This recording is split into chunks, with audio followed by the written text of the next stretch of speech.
এই তো এখন সকালবেলা আজকে চলে আসলাম একটু পরোটা বানাতে। আমারও একটু খেতে ইচ্ছে করছে পরোটা, হাতে বানানো পরোটা, আবার আমার ছেলেও খাবে, তাই ভাবলাম একটু বানিয়ে নেই। এখন একটু পরোটাটা ময়ান দিয়ে তারপর একটু হালুয়াও করে নেব।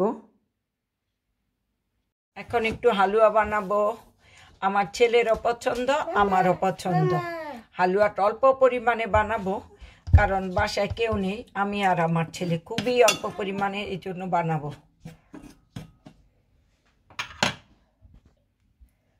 একটু তেল দিয়ে দিলাম, সুজিটা একটু ভেজে নিয়েছি হালকা করে।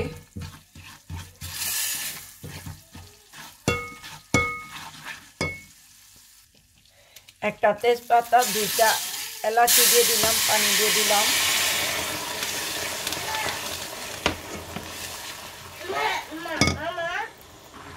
একটা এলাচি দিয়ে দিলাম। এখন একটু চিনি দিয়ে দিব।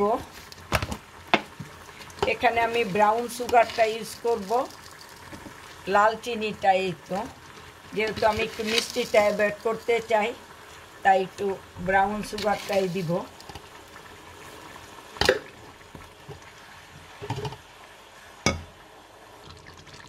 আমি এখন একটু পাউডারের দুধ দিয়ে দিলাম, গুঁড়া দুধ। আমি মাঝে মাঝে এখানে মাওয়াটাও দিই, আজকে পাউডারে গুঁড়া দুধটা দিয়ে দিলাম একটু।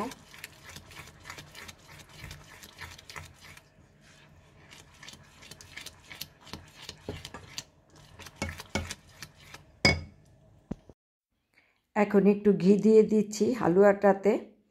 হ্যালো এভরিওয়ান, আসসালামু আলাইকুম। আপনাদেরকে সুস্বাগতম জানাচ্ছি আমার আরেকটি ব্লগ দেখার জন্য। এই তো আমার হালুয়াটা প্রায় হয়ে এসেছে, উপরে দেখতে পাচ্ছেন ঘিটা ভেসে উঠেছে। আর এই দিক দিয়ে আমি একটু পরোটা বানিয়ে নিচ্ছি। 3 জনে 3 পিস পরোটা করব। আমি পরোটাটা একটু ঘি দিয়ে করছি, কারণ আমি তো রেগুলার পরোটা বানাই না, মাঝে মধ্যে পরোটা যখন বানাই তখন ঘি দিয়ে করার চেষ্টা করি। আমি একটা খাবো, আপনাদের ভাইয়া একটা, আর আমার ছোট ছেলে একটা খেতে পারবে না, ও হয়তো হাফ খাবে।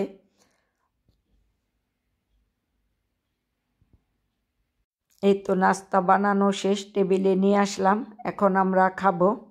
আমার ছেলেটা এখন আবার খেতে চাচ্ছে না, ওর শরীরটা তেমন ভালো না, ও স্কুলে যেতে পারছে না 2 দিন যাবৎ। আমার বড় 2 বাচ্চা স্কুলে, আমি তো আর রেগুলার নাস্তা খাই না, তাই আজকে একটু খাচ্ছি।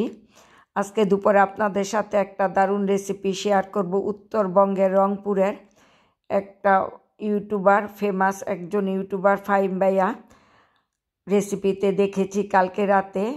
উনি রংপুরে গিয়েছিলেন ওনার এক রিলেটিভের বাড়িতে, ওনার নানি আলু ডাল করে দেখিয়েছে। এটা রংপুরের রেসিপি, আলুর ডাল, খেতে খুবই মজা আমার কাছে মনে হয়েছে, সেটাই আমি আজকে করব। নাস্তা খাওয়া শেষ, এখন এই তো 1 কাপ ব্ল্যাক কফি খাচ্ছি। আপনাদের ভাইয়া খাচ্ছে হচ্ছে দুধ কফি। আমার ছেলেটাকে একটু জোর করে খাইয়ে দিচ্ছি। এই তো কফিটা খাওয়া শেষ করে কিচেনটা একটু ক্লিন করে নিব। প্লেটেগুলো যেগুলো ময়লা হয়েছে সেগুলো ক্লিন করে তারপরে রান্নাতে চলে যাব। আজকে দুপুরে রান্না করব, একটু বোয়াল মাছ দো পেঁয়াজি করব, আর কাসকি মাছ রান্না করব, আর কচুরমুখী ভর্তা করব, আর আলুর ডালটা করব আজকে। দেখেন কিচেনের অবস্থা, 12টা, অনেক মেসি হয়ে আছে। এখন এগুলি সমস্ত আমি ক্লিন করে তারপরে রান্নায় যাব। অনেক মেসি অবস্থায় আছে কিচেন, এখন আমি সমস্ত ক্লিন করব। এই তো আমি আলুর ডালটা করার জন্য কিছু আলু সিদ্ধ করে নিয়েছি। এখানে আমার হাফ কেজি আলু আছে, কারণ আমরা মানুষ, আমি আর আমার হাজব্যান্ড হয়তো খাবো, সেই জন্য আমি অল্প আলু নিয়েছি। এখন আলুটা আমি ছিলে নিচ্ছি, আলুটা একটু গরম তাই ছিলতে পারছি না। যে নানিটা রেসিপিটা দেখিয়েছে তার বয়স হচ্ছে 80 বছর। আলুর ডালটা আমার কাছে খুবই ভালো লেগেছে, মনে হয়েছে খুবই টেস্টি। এখন আলুর ডালের জন্য আমি একটু 5 ফোড়ন ভেজে নিব, কারণ এখানে 5 ফোড়ন ফাঁকিটা লাগবে। তাই একটু পাঁচফোড়নটা আমি ভেজে নিচ্ছি আলুটা ঠান্ডা হতে হতে। সেই ইউটিউবার ফাহিম ভাইয়াটা বলেছিল আপনারাও ট্রাই করবেন এই রেসিপিটা, কেমন হয় সেই রিভিউটা আমাকে জানাবেন। তাই আমি ভাবলাম আমি একটু করে নেই, দেখি কেমন হয় খেতে। আলুর ডালটা এটা দিনাজপুর রংপুর ওই দিকে রান্না করে। আমি এটা আলুটা ছিলে নিচ্ছি। এই আলুর ডালটা রান্না করতে নাকি ডিমও লাগে। আমি দেখলাম নানি সিদ্ধ ডিম দিয়েছে, ডিমটা সিদ্ধ করে একটু তেলে ভেজে সেটা দিয়ে দিবে। আবার আপনারা ডিমটা পেঁয়াজ কাঁচামরিচ দিয়ে ভেজেও দিতে পারেন। এই তো আমি রান্না করার জন্য একটু বল মাছ নিয়েছি, একটু কাসকি মাছ নিয়েছি, আর আলুর মুখি সিদ্ধ করে নিয়েছি, দুপুরে ভর্তা করব। এই জন্য ডিমটা পেঁয়াজ কাঁচামরিচ দিয়ে ভেজে তারপরও ওইটাও দেওয়া যায়, দুইটা স্বাদ দুই রকম ডালের মধ্যে। আমি এখানে একটা গ্লাস দিয়ে আলুটা একেবারে ম্যাশ করে নিচ্ছি, মিহিন করে ম্যাশ করে নিব যেন কোনো দানা না থাকে। এদিক দিয়ে একটা হাঁড়ি বসিয়ে দিয়েছি, হাঁড়িতে একটু পেঁয়াজ দিয়ে দিলাম, কারণ ডালটা পেঁয়াজে বাগার দিতে হবে। পেঁয়াজটা একটু ভেজে নিচ্ছি আমি। পেঁয়াজটা ভাজা হতে হতে আমি ভালো করে ম্যাশ করে নিচ্ছি যেন কোনো দানা না থাকে আলুতে। আর এদিক দিয়ে আমি দুইটা ডিমও সিদ্ধ বসিয়ে দিয়েছি, যেহেতু আমার আলুর পরিমাণ কম তাই আমি দুইটা ডিম সিদ্ধ দিয়েছি। আর একটা ডিম ভেজে নিব। এই তো মশলা নিয়েছি, আদা চা চামচ হলুদ, 1 চা চামচ জিরা, আর 1 চা চামচ হচ্ছে পাঁচফোড়ন ফাঁকি, প্রয়োজন মতো লবণ। নানি এখানে দেখেছিলাম কাঁচামরিচ বাটা দিয়েছে, কিন্তু আমি কাঁচামরিচ বাটাটা দিব না, যদি আমার মেয়ে খায় সেই জন্য আমি কাঁচামরিচ বাটাটা দিলাম না।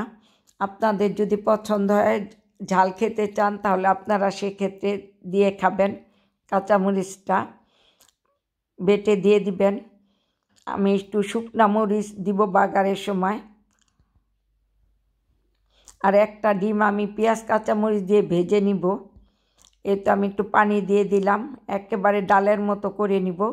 এটা একদম একটু পাতলা করে করে নিতে হবে, যেহেতু আলু চুলায় দিয়ে জাল দেওয়ার সময় আলুটা ঘন হয়ে আসে, এর জন্য একটু পানি দিয়ে একটু পাতলা পাতলা করতে হবে, ডালের মতো। যেমন পাতলা ডাল রান্না করলে যেমন হয় ঠিক ওই রকমভাবে পাতলা করতে হবে। এদিক দিয়ে আমি একটা হাঁড়ি বসিয়ে দিয়েছি। এই তো 4-5টা শুকনা মরিচ দিয়ে দিলাম। আমি হাঁড়িটা একটু চেঞ্জ করেছি, ওই হাঁড়িটা আমার ছোট হয়ে গিয়েছিল। আমি 1.5 চা চামচ পাঁচফোড়ন দিয়ে দিলাম আস্ত। এখানে যে কেমন পাতলা হয়েছে ডালের মতো, আমার এইটা আলুর লেয়ারটা একদম ডাল মনে হচ্ছে। এই তো আমি এখন ঢেলে দিচ্ছি। বিসমিল্লাহির রহমানির রহিম।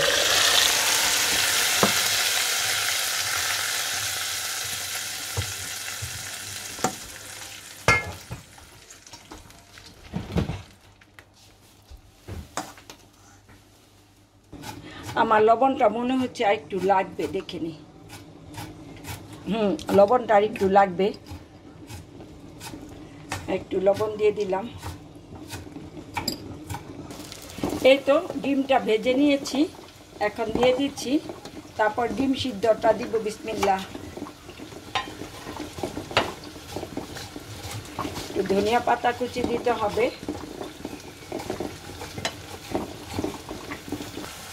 একটু এই তো ধনিয়া পাতা কুচি দিয়ে দিলাম।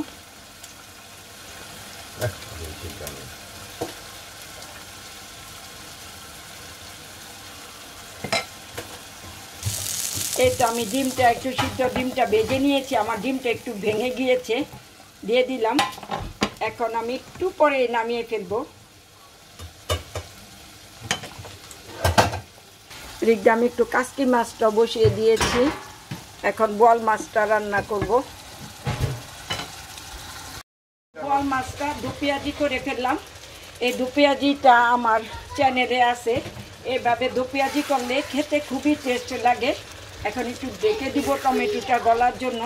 মাছটা আমি একটু ছোট করে কেটে নিয়েছি, এই যে দেখতে পাচ্ছেন, এটা আমার খুবই পছন্দের একটা তরকারি, খুব টেস্ট লাগে। এখন একটু ঢেকে দিচ্ছি। আমি কোনো পানি দেইনি, টমেটো থেকে পানি উঠেছে। একটু জিরা ফাঁকি দিয়ে দিলাম। এখন ধনিয়া পাতা কাঁচামরিচ দিয়ে নামিয়ে নিব। হয়ে গেল আমার বোয়াল মাছটাও হয়ে গেছে, ভাত হয়ে গেছে, তারপরে হয়ে গেছে কি জানি কাসকি মাছ হয়ে গেছে। এখন ভর্তাটা বানাবো, কচি ছড়ির ভর্তাটা করব। তারপরে আমার রান্না হয়ে গেলে একটু কাঁচামরিচ ফেলে দিয়ে দিলাম। এভাবে মাছটা করলে খুব মজা লাগে। এখন ধনিয়া পাতা দিয়ে নামিয়ে নিব।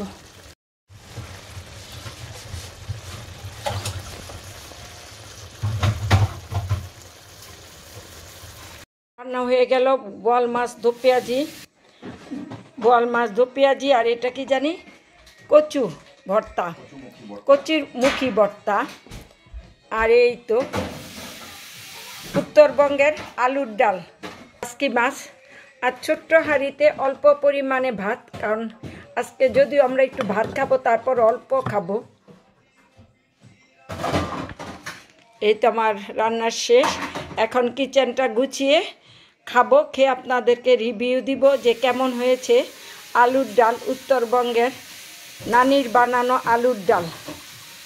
তাহলে আমরা আর একটু পরে খেতে বসছি। কিচেনটা একটু ক্লিন করে নেই, তারপর আপনাদেরকে খেয়ে জানাচ্ছি। এই তো খেতে বসে গেলাম আমরা, আমি আপনাদের ভাই আর আমার ছোট ছেলে খাবে। ফ্রিজে মাংস আছে, ওই মাংসটা একটু গরম করে দিয়েছি, ওটা দিয়ে ভাত খাবে। আমার তো খুবই লোভ লাগছে যে কখন খাবো। আগে একটু কচুরমুখী দিয়ে একটু ভাত খেয়ে নেই, কচুরমুখী ভর্তা দিয়ে, সাথে দেশি লেবু নিলাম আর একটা কাঁচামরিচ, এটা দিয়ে ভাত খেয়ে তারপর ডালটা খাবো। আমি আর কোনো মাছ খাবো না, যেহেতু ভাত খুব বেশি খাবো না, তাই মাছটা খাবো না। এই তো এখন ডালটা নিব। আমার কাছে মনে হচ্ছে খুবই টেস্ট হবে ডালটা, তাই ডালটা খেয়ে রিভিউ দিচ্ছি আমি। এখন এটা খাবো। উফ, খুব লোভ লাগতেছে। আমি যখন রান্না করেছি তখন থেকে আমার খেতে ইচ্ছে করছিল। আমি কিন্তু কালকে রাত্রে কয়টা বাজে, 1টা বাজে দেখেছি, ঘুম আসতেছে না, তখন ভাইয়ার এই ভিডিওটা। বিসমিল্লাহ।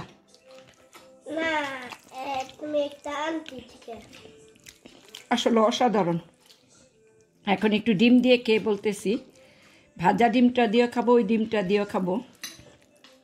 ভাইয়া বলছে যে ফাইম ভাইয়া যে তার নাকি ভাজা ডিমটা দিয়ে খেতে ভালো লেগেছে।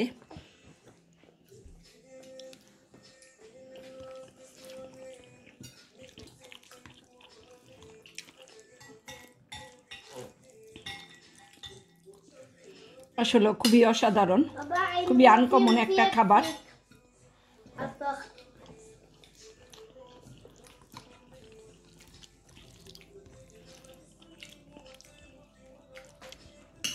এখন আমি এই আস্ত ডিমটা দিয়ে, ফাইম ভাই বলছে যে কুসুমটা দিয়ে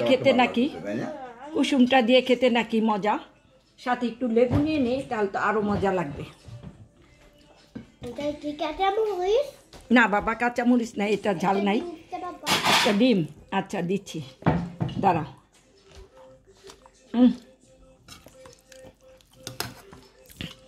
আপনারা 2ভাবে করতে পারেন, অসাধারণ সত্যি। ফাইম ভাইকে ধন্যবাদ এমন একটা রেসিপি শেয়ার করার জন্য। যদি আমার ভিডিওটা আপনি দেখে থাকেন তাহলে আপনাকে অসংখ্য ধন্যবাদ, এমন একটা রেসিপি শেয়ার করেছেন সেজন্য।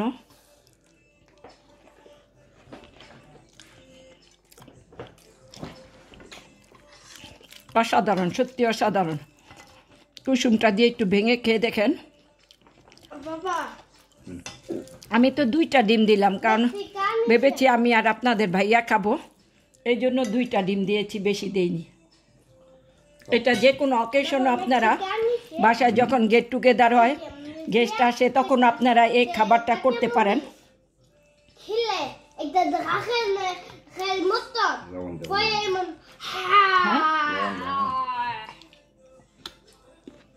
লবণ। আমি আজকে আর কোনো মাছ খাবো না। গরু মাংস ফ্রিজে ছিল, আমার ছেলে গরু মাংস দিয়ে ভাত ছিল। আমার বড় ছেলে তো ভাত খায় না, তাই ও আসতেছে না, স্কুল থেকে চলে আসছে।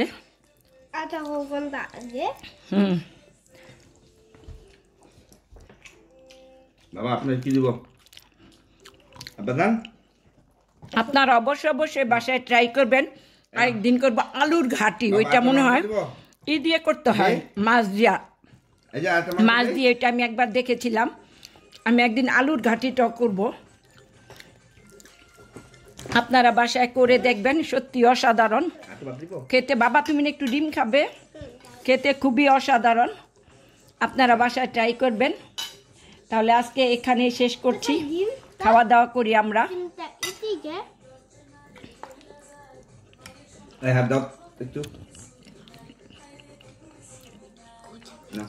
সবাইকে আল্লাহ হাফেজ বলে দাও তো। মজার খাবার খেলাম। সবাই ভালো থাকবেন। ভাই নানির জন্য আমি দোয়া করি যে এত সুন্দর একটা রেসিপি 80 বছর বয়সেও আমাদের জন্য শেয়ার করেছে উনি রান্না করে। আল্লাহ যেন ওনাকে নেখায়ের দান করে, 100 বছর বেঁচে থাকুক। তাহলে আজকে এখানে শেষ করছি। আল্লাহ হাফেজ।